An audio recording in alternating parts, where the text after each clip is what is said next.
Counter पे ले जाते। कितने भक्त लोग आए इस बार?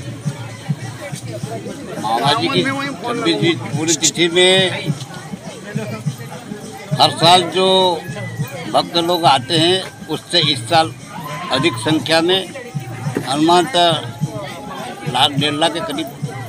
लोग यहाँ समाधि पर आ चुके हैं। अधिकतर भक्त लोगों की क्या डिमांड थी कि ये कह रहे थे मामा जी को भारत रत्न मिलना चाहिए?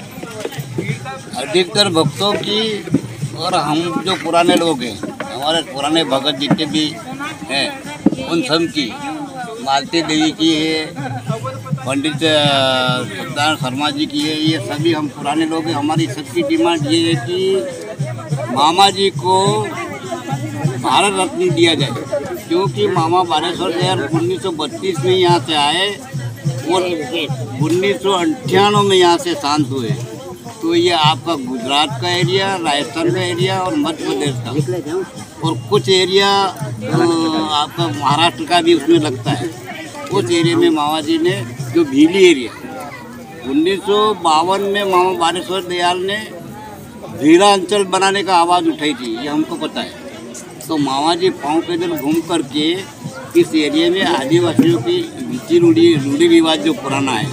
जिसमें शराबबंदी हुआ, दहेज प्रथा हुई और खान पान में कुरीतियाँ थी, उसको मामा बालेश्वर दयाल ने ख़त्म किया। उस पीरियड को लेकर के अभी तक उन्होंने पिछले 60-63 साल में जो आदिवासी जिलों में, आदिवासी प्रदेशों में जो काम किया, उस काम की योग्यता को देखते हुए, जिससे हिंदुस्तान के किसी भी राजनेता के समाधि पर आज तक इतने लोग हर साल एकत्रित होकर के और मामा जी की श्रद्धा में शामिल नहीं होते। ऐसा क्या हम लोगों का उसमें हम लोगों का ये कहना है कि ऐसे लोगों को भारत रत्न राष्ट्रपति द्वारा दिया जा रहा है, तो फिर हमारे पूज्य मामा बालेश्वर दयाल का राष्ट्रपति के द्वारा हमारे भारत रत्न का पुरस्कार दिया जाना चाहिए, क्योंकि भारत रत्न उन लोगों को ही दिया जाता है जो कि भारत के किसी भी कोने में, किसी भी समाज के साथ में एक रीति नीति को लेकर के, समाजवादी नीति को लेकर के समाज को सुधार किया है, इसलिए भारत रत्न मामा जी को मिलना चाहिए। ऐसा कौन सा कारण है कि जो आदिवासी ग्रामीण क्षेत्र से भगत लोग आते हैं, मामा जी को एक इंसान थे और भगवान बना दिया, ऐसा क्या कारण रहा है? सबसे बड़ा कारण तो ये रहा कि मामा जी जो हमारा आदिवासी 3-4 प्रदेशों में जो आदिवासी लोग निवास करते हैं, इनका एजुकेशन पिछले कई वर्षों से कम रहा है और एजुकेशन कम होने के साथ में जब मामा जी ने आया तो मामा जी ने आदिवासियों से जो भेंट बघार ली जाती थी राजाओं के ज़माने में, उस भेंट बघार को भी मामा जी ने ख़त्म करवाया और मामा जी को जमीन का जो कब्जा था, मामा जी ने उन लोगों को पट्टा उनको दिलाया और इस प्रकार मामा जी ने मतलब आदिवासियों के लिए कई प्रकार की योजनाएं तैयार की, जो सरकार के सामने लड़ करके पंडित जवाहरलाल नेहरू के सामने भी ये प्रस्ताव रख करके कि वन विभाग की ज़मीन का जो मामा जी ने जो आदिवासियों ने कब्जा कर रखा उनको पट्टा दिया जाए। वर्षों बाद वो पट्टे दिलाए, वर्षों बाद कई योजनाओं को मामा बालेश्वर दयाल ने पेश किया, जिसमें बड़े बड़े तालाब है, माई डैम है, ऐसे बड़े बड़े तालाबों की योजना दी। उसका फायदा राजस्थान और गुजरात के लोगों को मिला। उससे ये प्रभावित होकर के उन्होंने कहा कि एक देवता के रूप में मामा बालेश्वर दयाल इसलिए समाधि पर हर रोज़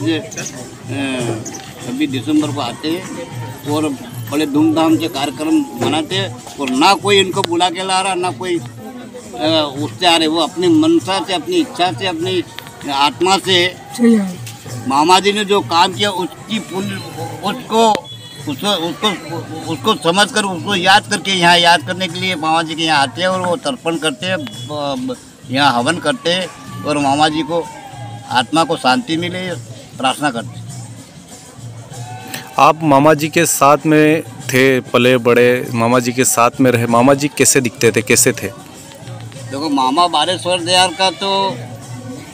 आप लोग जितने भी बैठे हुए इतना काम नहीं कर सकते, ऐसा एकदम उच्च कोटि के ब्राह्मण जात के थे, दीक्षित ब्राह्मण मामा बालेश्वर दयाल। उस जमाने में अंग्रेजों के बाद में तो मामा जी के साथ में हमारा संपर्क जो सन 1951-52 से जो हमारा संपर्क हुआ, मामा जी उस जमाने हमारे आदिवासी एरिया में 3 प्रदेशों के एरिया में लोग कच्ची हंडी में भोजन करते थे, उसमें सब्जी बनाते थे, उसमें रोटी बनाते थे और खाते थे। तो आदिवासी एरिया में कुरीति के आधार पर वो मटन भी बनाते थे, खाने को कोई चीज़ें भी बनाते थे, ऐसी चीज़ें जो पंडित लोग उसको एतराज़ करते हैं, ऐसी चीज़ों में, और उसी में वो सब्जी बनाते हैं, कोई भिंडी बनाते हैं, कोई दाल बनाते हैं, कुछ भी उसमें वो चीज़ बनाते हैं और उसमें बताते हैं। तो मामा बालेश्वर दयाल को हम कहते हैं कि माँ जी ये थोड़ी सब्जियाँ खराब है और इन सब्जियों को खाने में थोड़ी गंदगी है, इसलिए तो मामा जी ज़बरदस्ती, इतना भोलापन, उनका दिमाग इतना भोला था, वो खुद हाथ से कहते हैं, हंडी पकड़ के आदिवासी के घर में से हंडी पकड़ के लाते, देखो बेटा ये तो कड़ी की सब्जी और अच्छी सब्जी है, तुम कह रहे हो खराब है, हम उस उद्देश्य से खराब कह रहे। तो माँ जी कहते नहीं, मैं चख के देख रहा हूँ तो मेरे को तो अच्छी लग रही, तुमको कैसी खराब लग रही। तो शांतिपूर्वक हम कहते माँ जी ठीक है। अच्छा, आप मामा जी के साथ में रहे तो मामा जी से कभी आपने पूछा कि आपने झाबुआ ये वनवासी अंचल ही क्यों चुना, उन्होंने इटावा से आके, यूपी से आके? इसलिए चुना उसको, स्वामी दयानंद सरस्वती आर्य समाज के लोग, दिल्ली में बहुत बड़ी संस्था है, बहुत पुरानी। जब मामा जी का स्कूल से निष्कासन हुआ और मामा जी इस भावना को चाहते थे कि किसी एरिया में जाकर कुछ सेवा की भावना में करूं, स्वामी दयानंद सरस्वती ने उनको ये बताया कि तुमको अगर मामा बालेश्वर तेरे को कोई सेवा करना है, कोई कुछ जनता की, पब्लिक की सेवा करना है, तो तुम झाबुआ रतलाम हमारे एरिया में चले, जो आदिवासी एरिया है आपका, मासवाड़े वाला एरिया है आदिवासी, गुजरात का एरिया आदिवासी है, और मध्य प्रदेश का झाबुआ लिहाजपुर वाला एरिया आदिवासी है। वहाँ जाके तुम काम करोगे तो तुम सेवा ही करना चाहते हो किसी गरीब आदमी की, एक नीची जाति, एकदम गरीब आदमी को, तो पंडित उच्च कोटि के पंडित होकर के तुम सेवा करना चाहते हो, तो वहाँ चले जाओ और सेवा करो। उस सर्वे रिपोर्ट के आधार मामा बालेश्वर जगह उसके दोस्त थे यहाँ हाथरस में, तो उधर से इधर यहाँ आए और यहाँ जेल पब्लिक, हाँ जैन स्कूल, जैन स्कूल, और यहाँ आए, फिर थांदा में जाकर के मास्टर बने। वहाँ पे भी जैन स्कूल में काम किया, जैन स्कूल में काम किया उन्होंने।